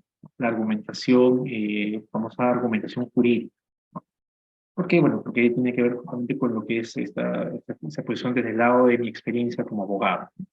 Entonces, la argumentación jurídica, y van a poder verlo desde justamente la definición que tenemos de argumentación, también es un tipo de técnica discursiva que busca brindar una opinión sobre un determinado tema, pero tiene diversos matices con la argumentación pura y dura, la argumentación en general. En primer lugar, respecto al objeto de argumentación, que veíamos aquí, ¿no?, en el caso de los elementos. ¿Por qué? Porque el objeto de argumentación de la argumentación jurídica no va a ser, por esencia, cualquier tipo de tema. Usualmente son lo que se les llama las proposiciones legales. ¿Y qué queremos decir cuando hablamos de proposiciones legales? Cuando hablamos de, por ejemplo, textos legales, llamémosle leyes, llamémosle sentencias, llamémosle informes de carácter legal, y legal. Sobre esto hay una lógica particular. ¿Por qué? Porque en el caso de los textos legales tenemos dos aristas. Por un lado, el propio contenido del texto legal o proposición legal, la ley, el reglamento, el informe, la sentencia, pero por otro lado tenemos también lo que es la famosa interpretación que uno tiene sobre ese texto legal. Porque muchas veces hay muchos textos legales que su contenido, ya sea por su generalidad, por su complejidad o por su propia ambigüedad, pueden generar diversas interpretaciones frente a los sectores. Entonces, lo que busca la argumentación jurídica, en esencia, es brindar una posición sobre esas proposiciones legales para poder darte una idea o un tipo, digamos así, de interpretación o significado hacia el sector. Porque tiene ahí también un tema de carácter social y también técnico. En el caso de las proposiciones legales, como decía, pongamos el ejemplo clásico de una ley. Aquí tenemos que hacer una distinción también técnica, un poco que es entre lo que es el significado y el significante. En el caso del significado, es el contenido, esta idea que está plasmada en el soporte, mientras que el significante es el soporte como tal. Entonces, y también tenemos una significación de lo que es esta proposición legal. Pero lo que busca el operador jurídico al momento de hacer una argumentación es que ese contenido que está en ese significante pueda entenderse de determinada manera, ya sea con fines ilustrativos, ¿no?, es decir, que quiero exponer algo en mi punto de vista, o ya sea también con fines de carácter orientativo, para decir, mire, yo voy a exponer esto, mis razones a favor o en contra de determinada ley y de su contenido, para dar una labor de orientación a determinado público, que sean personas que quieren capacitarse sobre determinado tema. O también tiene fines prácticos. Yo utilizo o empleo una proposición legal, una ley, un reglamento, para poder solucionar un caso práctico. Y esto ocurre más en el ámbito de lo que son el ámbito judicial. Cuando, por ejemplo, un juez utiliza, ¿no?, un dispositivo legal, una ley, un reglamento, y lo aterriza en un caso concreto. Y para dar su punto de vista sobre la decisión que ha tomado, ya sea a favor o en contra, porque esto va a afectar a una persona y va a perjudicar a otra usualmente, da razones. Y esas razones no solamente nacen a raíz de lo que dice el texto, sino a raíz de lo que el propio juez entiende o interpreta sobre ese texto y las razones que da para que su interpretación se entienda como la interpretación correcta. Pues aquí la labor de lo que es la argumentación jurídica es importante desde ese punto de vista. Son tres principalmente, como le decía, ¿no? En primer lugar, darte herramientas para poder comprender de manera más sencilla, detallada, una determinada proposición legal, reglamento, una ley, una sentencia. En segundo lugar, para poder resolver casos prácticos, ya sea desde la perspectiva de un abogado, desde la perspectiva de un juez, o de otro tipo de operador jurídico. Y en tercer lugar, también con fines de carácter orientativo o hasta fines, digamos, de carácter constructivo. Llamémosle, por ejemplo, en el caso de los legisladores. Cuando ellos buscan crear una ley, se basan también en la lectura de proposiciones legales, otras leyes, reglamentos, informes, y a través de la argumentación jurídica buscan crear una ley. Es decir, yo quiero plasmar la ley tal que va a suponer, por ejemplo, un cambio en lo que es la distribución de lo que son, por ejemplo, los octógonos. ¿Qué productos deben tener esos octógonos por razones no solamente sanitarias, sino también por razones legales, utilizan principios, etc. Para eso utilizan un tipo de razonamiento o argumentación que es la argumentación jurídica, que buscan convencer, en este caso, a otros congresistas y ya con posterioridad al público, a la ciudadanía, sobre que esa argumentación que se utilizó para crear esa ley es correcta o es válida. La argumentación jurídica aterriza en eso. Ahora, otro punto también importante de la argumentación jurídica es que la argumentación jurídica tiene como presupuesto la existencia también de otra posición contraria, ya sea la posición que estuvo en la proposición legal, es decir, por ejemplo, ponemos una ley. Una ley nace a raíz de, como les decía, la idea que se formó un legislador. Entonces, en el caso del operador jurídico, el operador jurídico presupone la existencia de una posición del legislador al momento de crear la ley. Y al momento de analizar esa posición, la busca defender o rebatir, número uno. Pero también presupone la idea de otra posición, que es la posición antagónica a la posición que tiene el abogado. Imaginemos ya, yo como abogado voy a criticar la ley que emitió el legislador en general, ¿no?, sobre el tema de autónomos. La voy a cuestionar. Yo ya parto del supuesto de que el legislador tiene una posición sobre los autónomos. Pero al mismo tiempo, yo como operador jurídico y como empleador de la argumentación jurídica, también utilizo al momento de plasmar el cuerpo de la tesis, justamente, eh, la existencia de otras posiciones contrarias a la mía. Y las busco rebatir, como les decía, en la mayor medida posible. Pero aquí la labor de la argumentación jurídica, como pueden ver, es más compleja, porque tienes, digamos así, dos tipos de argumentaciones previamente existentes. La del legislador por un lado, y por otro lado la del la posible persona, que es el operador jurídico o persona común corriente, que tiene una posición contraria a la ley. ¿Y por qué es necesario que el operador jurídico parte de estos dos supuestos o de estos dos aspectos? Porque también eso está vinculado a lo que es el denominado Estado social y democrático de derecho. ¿En qué sentido? En que si el operador jurídico solamente se basara en la lectura, en este caso de esta ley, para describirla o simplemente para decir que esta ley está bien hecha o mal hecha, estarías también dejando de lado un tema de carácter más de lo que es esta especie de discusión sobre esta proposición legal, es decir, la existencia de otras personas que puedan debatir contigo la posición sobre tus ideas. Y todo se reduciría a una especie de un tema de un monólogo, es decir, yo que voy a explicar si esta ley es buena o mala y simplemente no voy a aceptar cuestionamientos o preguntas al respecto de mi tesis, de mi posición. Cuando lo que se busca en un Estado social y democrático de derecho es la mayor amplitud de exposición de ideas, ya sean afines o contrarias a la mía. Ahí el tema de la argumentación jurídica también tiene como insumo o como elemento es que tengamos que partir del supuesto de que tenemos diversidad de opiniones, diversidad de ideas, que muchas veces no van a coincidir con las nuestras. Entonces, es un elemento en el cual se aterriza también este tipo de argumentación en particular.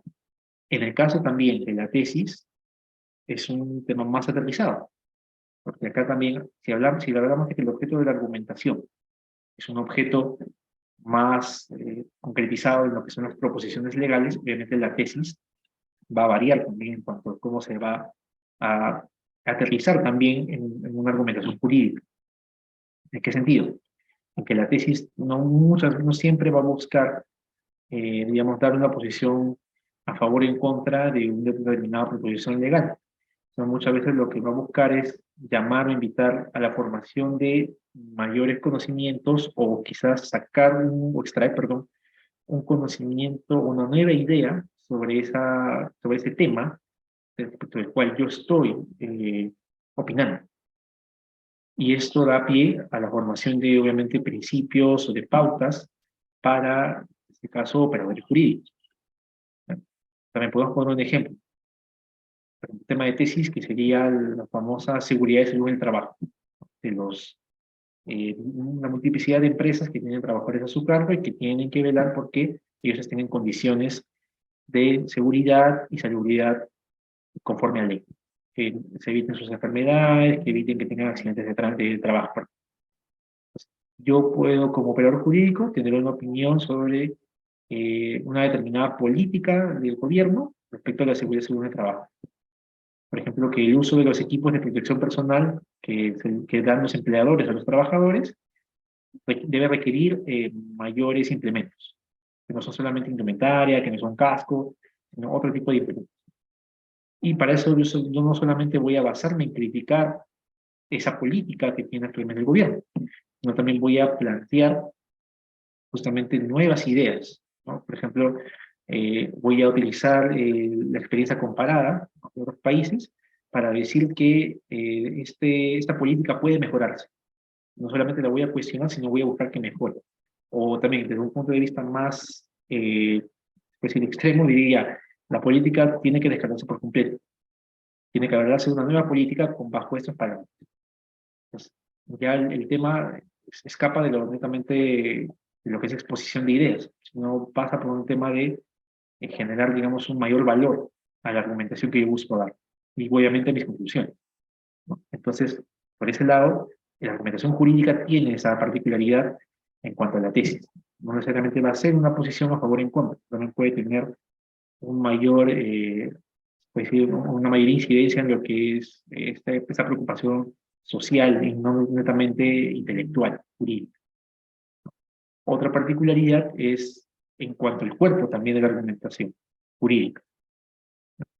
En la argumentación jurídica vamos a emplear no solamente la figura clásica de introducción, de lo que hablábamos en desarrollo, ¿no? Sino también vamos a plasmar nuestra estructura, nuestro cuerpo, en base también a las otras proposiciones legales.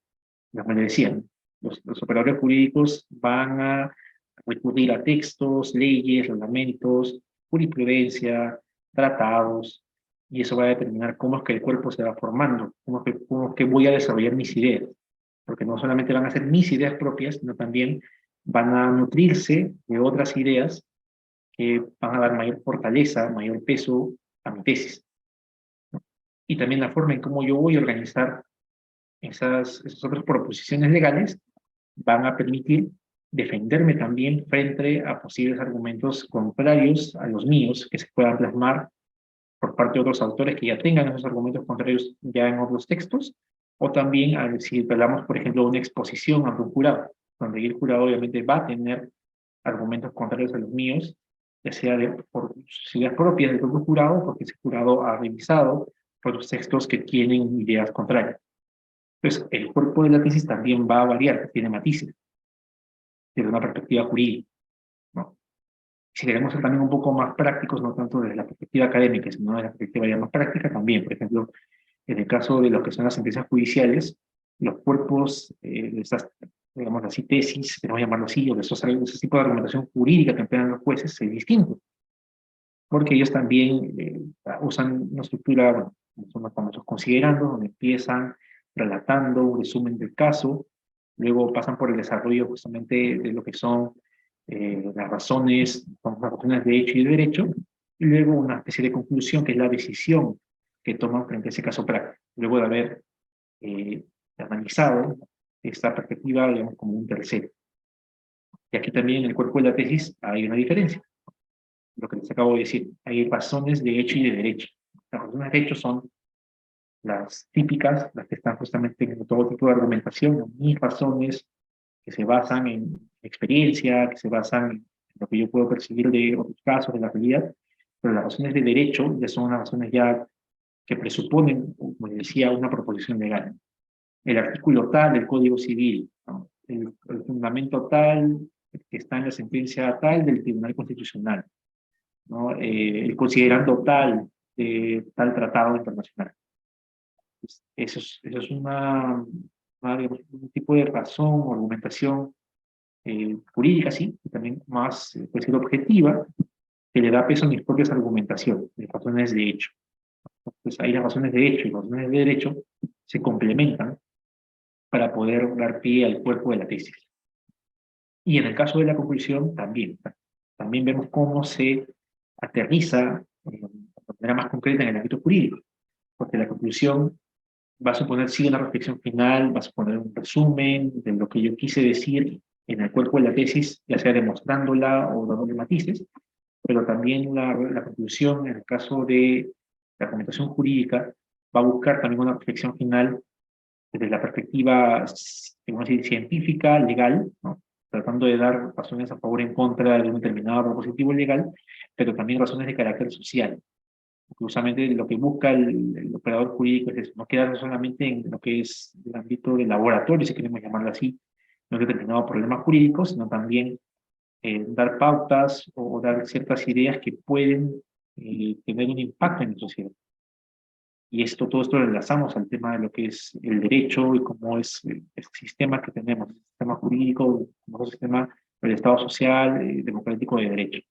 No podemos quedarnos en un tema netamente científico, sino que tenemos que ir más allá y justamente lo que puede hacerse es eso, dar nuevas ideas, si es que tu cuerpo de tesis tenía esa finalidad, o ya no tenías esa finalidad, pero en la parte conclusiva da ciertas pautas para que en un futuro trabajo o en un futuros trabajos que utilicen otros operadores clínicos puedan plasmar esas ideas o esos esbozos que uno busca plasmar en su texto. Entonces, la argumentación jurídica tiene toda esa gama, digamos, de cosas concretas que la distinguen de la argumentación como tal. Entonces, eso es lo que quería tratarles como excursus. Y finalmente, tenemos que hacer hincapié en otras preguntas o cuestionamientos que puedan tener quizás sobre esta exposición que acabo de dar, ¿no? Por ejemplo, una pregunta que suelen hacer los alumnos es, hemos visto que estos 4 tipos o modalidades de comunicaciones escritas tienen diferencias, pero también tienen similitudes. Entonces, podría pasar, por ejemplo, de que un determinado tipo de comunicación escrita sea a su vez o consolide o agrupe esas determinadas modalidades? Y la respuesta es que sí. Por ejemplo, ¿no? Tenemos el caso de que puede haber textos escritos, ¿no? Formas de comunicación escrita, que empleen, por ejemplo, la descripción, como también pueden emplear la argumentación. Por ejemplo, yo quiero hablar de mi posición respecto, como les decía, a un tema de una crisis económica. Pero yo para poder explicar eso, para poder dar mi posición, tengo que describirle a los lectores qué es el PBI, por ejemplo, o qué es determinado concepto o determinados, no sé, productos que tienen que ver con la crisis económica. Y yo para eso voy a emplear la descripción para que mis lectores se den una idea, lo más clara posible, de qué es ese punto, ese tema que quiero dar a entender para que mi posición se entienda mejor o genere más convicción. Entonces vemos una unión entre lo que es la argumentación y la descripción. O por ejemplo, en el caso de la exposición, puede haber el caso de que una exposición también traiga a su vez una argumentación. Yo voy a exponer, por ejemplo, este tema que es la comunicación escrita y sus diversas modalidades.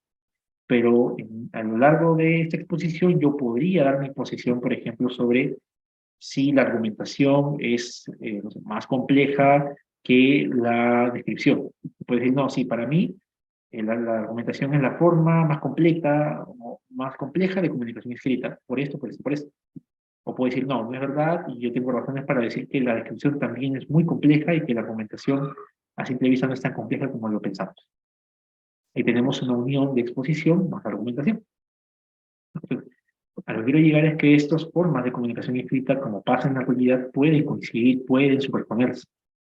Y solamente es cuestión de allí hacer esta lectura, esta revisión de los componentes que acabamos de revisar, ¿no? Cada manifestación con su concepto, con sus características, con sus elementos y sus demás particularidades, para poder identificar en cuál estoy empleando una descripción, cuál estoy empleando una narración, cuál una argumentación, y así, ¿no? Pues, pero sí, perfectamente puede coincidir, ¿no? Ahora, también es cierto que en el caso de la narración, por ejemplo, la exposición, como les decía, no hay que tampoco subestimarnos. O sea, cuando hablamos de la narración, no es una labor tan sencilla como decir voy a contar estos hechos y ya está.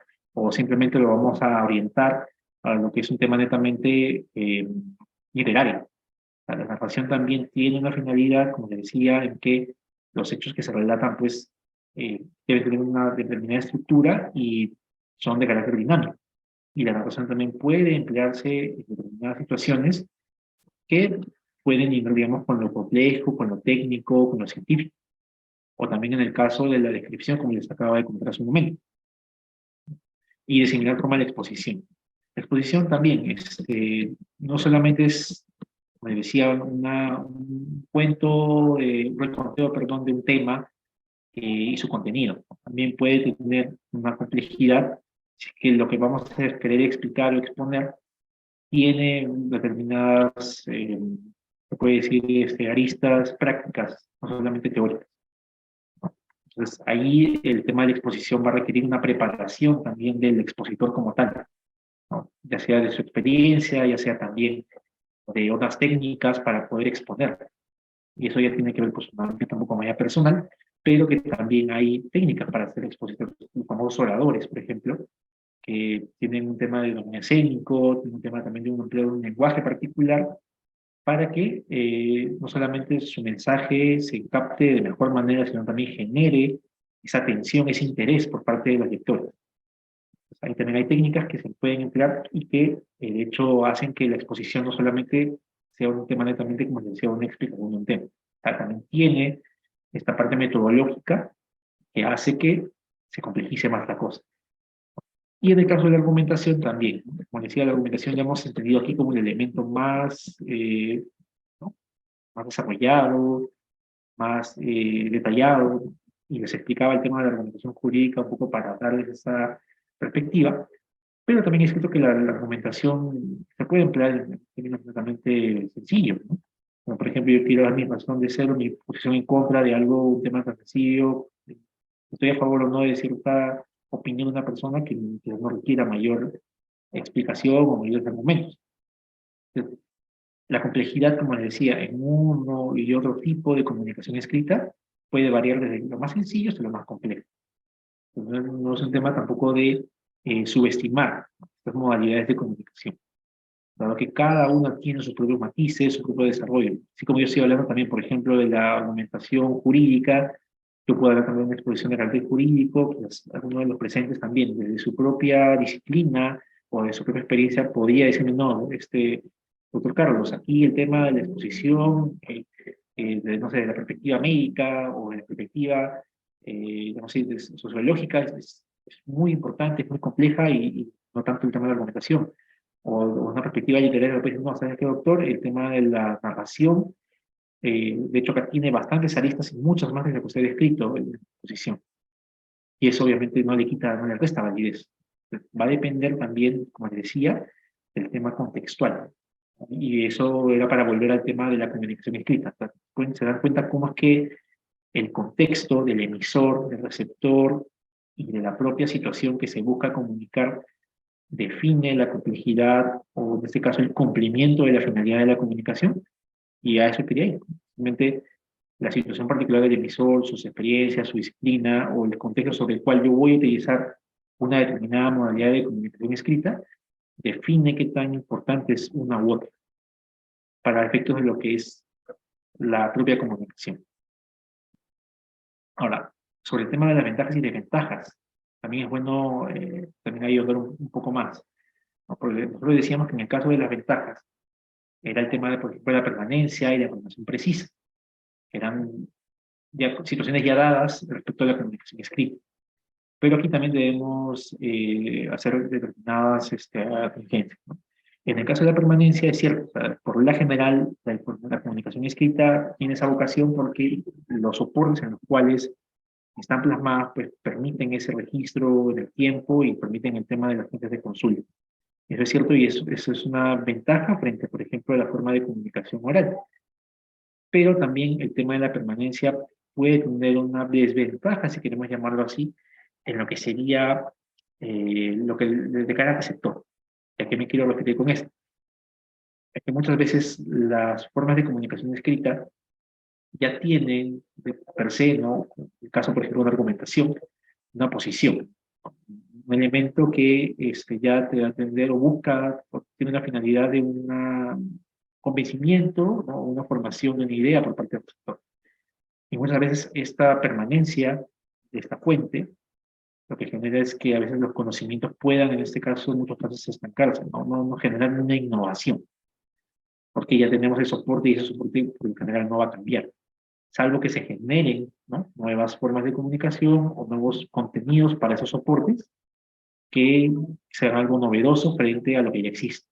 Pues, la permanencia puede también verse como una desventaja o un problema frente a lo que sería este tema de este dinamismo en la generación de conocimientos, o también frente a lo que serían las ideas que se pueda dar por parte de los sectores.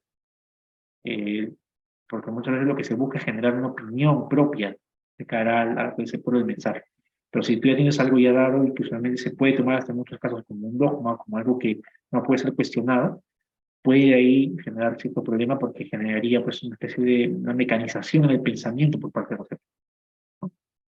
En segundo lugar, respecto al tema de la información precisa. Eso también puede tener matices porque no toda información o comunicación escrita puede ser precisa, efectivamente. Ya sea por el propio soporte o ya sea porque, como les decía, ¿no?, la redacción de esa comunicación no esté tan clara. Ya sea por el lenguaje empleado, ya sea por los tecnicismos que se utilicen al momento de querer plasmar esa comunicación, cuando hablamos de la descripción, por ejemplo, cuando hablamos de la argumentación. También cuando uno utiliza eh, motivos, razones que quizás no son muy claros, o que más bien generan confusión al lector, o quizás puede generar lo contrario, que tu argumentación no sea lo suficientemente convincente y le das la idea contraria al receptor. Eso genera también una falta pues, de precisión en cuanto al contenido o en cuanto a la finalidad que buscar el convencimiento de la persona. O también en la narración. La narración también puede ser quizás puede exagerar en cuanto a los adjetivos que se utilicen, calificativos, para poder contar un hecho y eso va a generar pues, que no haya una labor muy clara de pensamiento, de reflexión, de entendimiento por parte del sector, ¿no? Y en el caso de los documentos legales, también es una ventaja como también puede ser una desventaja. También en el día a día, muchos operadores jurídicos tienen que quizás determinadas formalidades de ciertos documentos ya no son necesarias. O por ejemplo, ya no queremos enlazarlo a documentos, sino a trámites. Por ejemplo, hace mucho tiempo o era algo normal, quizás algo totalmente aceptado, que para poder presentar un determinado trámite tienes que sí o sí presentar tu copia de tu DNI. Quizás para algunos operadores era como, bueno, es necesario para yo poder darle trámite a este procedimiento de cara a que sería un buen trabajo en el día. Pero muchos ciudadanos, y con justa razón, decían, pero ¿por qué yo tengo que presentar mi copia de mi DNI? Es una mera formalidad, que lo que importa es que yo de mis datos acredite que soy la persona que voy a solicitar este determinado trámite, y con eso basta. Si bien esa era la formalidad, ¿no?, la copia del DNI, ya luego, con cuestiones que hubo, pasó el tiempo, se ve que efectivamente era una formalidad que quizás no era la que debería exigirse en todos los casos.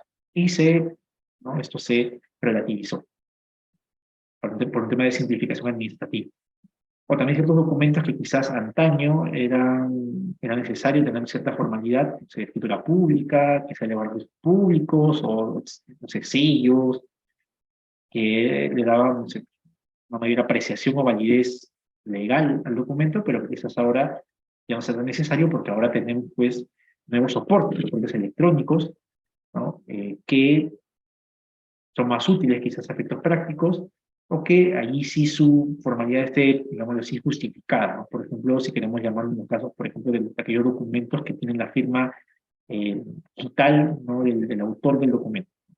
Eso quizás tiene mayor peso que una formalidad de, por ejemplo, una firma manuscrita o que un sello, ¿no? ¿Por qué? Porque eso ya está enlazado a un sistema que es el sistema, por ejemplo, de RENIEC, donde ahí se acreditan tus datos, los datos del autor del documento, con su número de DNI, ¿no? su información ya que está en el DNI, etc.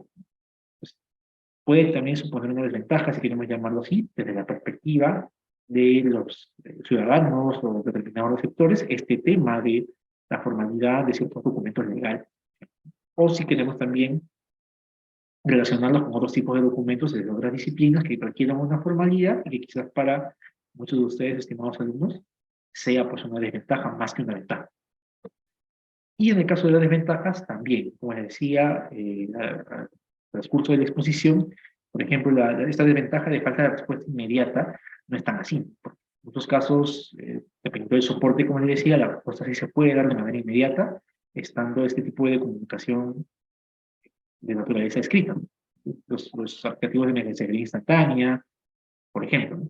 En el caso de altos costos para su ejecución, eso también en determinados contextos está ya, digamos, superado, ¿no? Cuando ya tenemos en determinados países soportes que ya no requieren ni siquiera un costo, porque si queremos llamarle costos de cara, por ejemplo, a los ciudadanos, ya no están, porque ya todo está, puede decir, asumido por parte del Estado, y el Estado asume los costos, no sé, de la fabricación de soporte físico, llámese ordenadores, tablets, o no sé, nuevos libros, que hacen que más bien para los ciudadanos, pues esto ya sea algo gratuito o muy barato, muy asequible para ellos. Entonces, el tema de los altos costos quizás ahí puede relativizarse y no ser, ya podría quitarse de una desventaja. Pero se coloca ahí porque es, digamos, algo usual, lo que prepondera en muchos contextos, ¿no?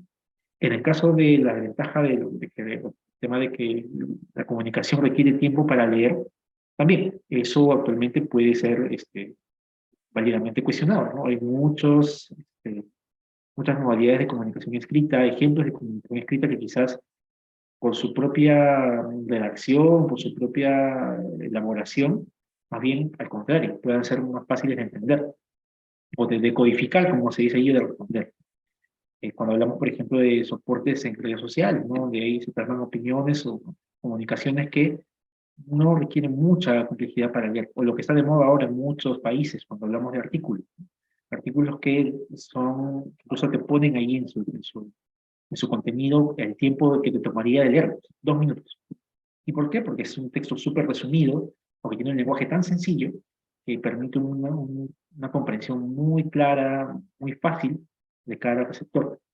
¿Y por qué genera eso? Porque ya se han empleado diversas técnicas, una metodología particular para que esa forma de comunicación escrita, en este caso, un artículo digital, sea muy sencillo.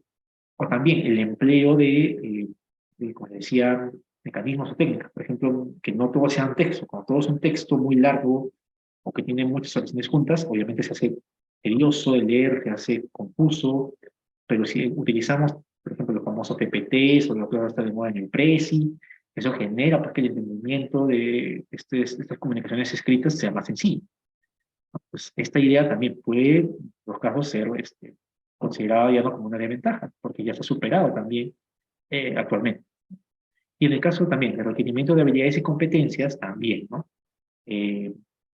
En este caso podemos hablar ya de casos también muy puntuales, quizás donde eh, hablemos de temas o de comunicaciones escritas pues que tienen mucho componente eh, científico, técnico, porque ahora lo que se busca, así por más que sea un texto también de carácter científico o académico, es el enfoque en lo que es el entendimiento de los lectores, no solamente de lectores que, por ejemplo, siguen la misma disciplina de derecho, sino también de personas, de ciudadanos día a día. Eso es algo que yo he visto, al menos también de mi experiencia académica y profesional, que también se le está haciendo mucho hincapié, en que sea una tesis, sea un informe, ¿no?, jurídico, sea sentencia incluso, hay una preocupación porque las personas, cualquier persona pueda entender en la mayor medida posible ese contenido, esa comunicación para que no genere problemas en su entendimiento. Eso se ha visto más en, como decía, tesis o también en casos jurídicos, por ejemplo, en la sentencia, donde ya se está buscando ya no utilizar muchos términos, como decía, legales o lo que se llaman los latinismos, ¿no? ¿Por qué? Porque tú puedes, en lugar de decir, no sé, indubio properario, puedes decir lo mismo, pero ya en términos ya más coloquiales, ¿no? Que es a favor del, por ejemplo, sin necesidad de utilizar ese término en latín, por un tema netamente de lo que es estética jurídica, estética del texto. No es necesario. Entonces, el tema de que requiera habilidades y competencias respecto al uso, ya tampoco es tanto así, de cara al receptor, como también de cara a los emisores, porque en muchos casos también los emisores ya reciben, ya sea por iniciativa propia o por un tema también de capacitaciones, ¿no? Clases, exposiciones, técnicas o habilidades para poder hacer que los mensajes o los documentos que elaboran sean mucho más digeribles por parte de los receptores. Pero sí es bueno conocer esas ventajas y desventajas, digamos, como son digamos, de forma tradicional, ¿no? Entonces, yo creo que con esto he podido ahondar la mayor medida todo lo que es la comunicación escrita, ¿no? Lo que son sus aspectos principales, así como las manifestaciones de comunicación escrita, que pueden, creo yo, tener una diferenciación lo más clara posible, y también que la distinguen de lo que es la comunicación oral, ¿no? Yo creo que con esto cada uno podrá identificar claramente esos elementos de cada manifestación de comunicación, y lo más importante creo yo es que les pueda servir en lo que sería pues, su experiencia profesional académica. Pues, dicho esto, estimados alumnos, yo con esto concluyo.